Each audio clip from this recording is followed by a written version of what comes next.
I decided I was going to remake Donia, and that meant even remaking my business. I changed the name of my business to what it is today, and it's called Quality Technical Services, Inc. And I can remember even how I picked that name. I needed a name change, and I was flying back from Tulsa, Oklahoma, where I had been training police officers at their police academy. And my attorney had said, Donia, when you land, you must give me the name of your new business so we can get the name changed. And I can remember having a magazine in front of me, and I flipped through the pages, and I thought, okay, whatever I do has to be just the best quality. And I'll probably do something that has technology involved, so I'll add the word technical. And let's see, I've always provided services, so I'll call it Quality Technical Services. So I remember landing at the airport, calling my attorney and saying, Charlie, it's going to be Quality Technical Services.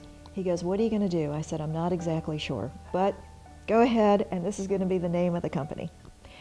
And what I learned, what had happened was I had been hired by a defense contractor, and I had done some technology transfer work. They had technology, and they wanted to transition it into the commercial field.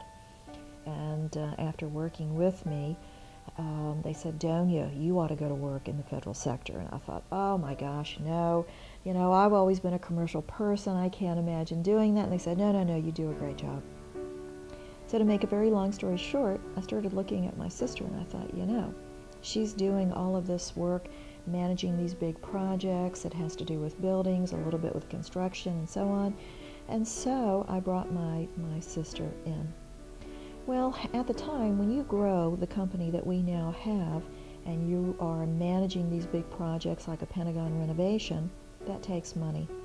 And it was money that at that time I didn't have. So we went out, we were lucky enough to land our first big Navy contract. And I say big contract, it felt really big to us at the time. It was a little less than $100,000. But it was requiring us that we go out and buy some artwork and supplies. So we had negotiated terms with one of our vendors, and just as we were to go out and pick up the artwork, the vendor said to us, you know, I'm not going to give you 45 days to pay. I want you to pay in full when you pick up the artwork. Well, Doreen, my sister, comes in the door, and she looks white, and she says, oh my gosh, you're not going to believe. And she tells me about the phone call and what the vendor said, and here we were 1 week away from delivering this job up at Dahlgren, Virginia for the Navy. Well, I sat there and I thought, oh my gosh, what am I going to do? Well, I just felt absolutely sick. So I can remember sitting at my desk. Again, this is like a movie that plays through my head. I can remember sitting at my desk, and I sat there quietly, and I closed my eyes, and I said, dear God, please help me. I don't know what to do. Please, you've got to do something to help me.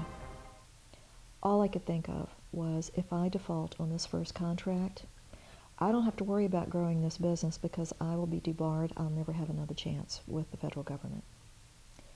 And literally seconds later, I'll never forget, my telephone rings. And I pick up the phone, and I hear this lady's voice saying, hello, this is Wells Fargo. Your company has come up as a company that is woman-owned, and we are running this promotion for lines of credit. Would you have any need for a line of credit? And I'll never forget, I always say, God forgive me for having this moment of doubt. But what I said to this lady is this a prank call? And she kind of, I say, smiled through the phone. She said, no, but this is Wells Fargo, and this is a telemarketing call. Would you be interested in a line of credit? And all I can remember thinking was, okay, keep your cool, be calm, don't act like a crazy person. You know, they're not going to give you this line of credit. And I said to the lady, I said, well, actually, yes, I would be very interested. Now, part of what I haven't said was this artwork was going to cost me $15,000.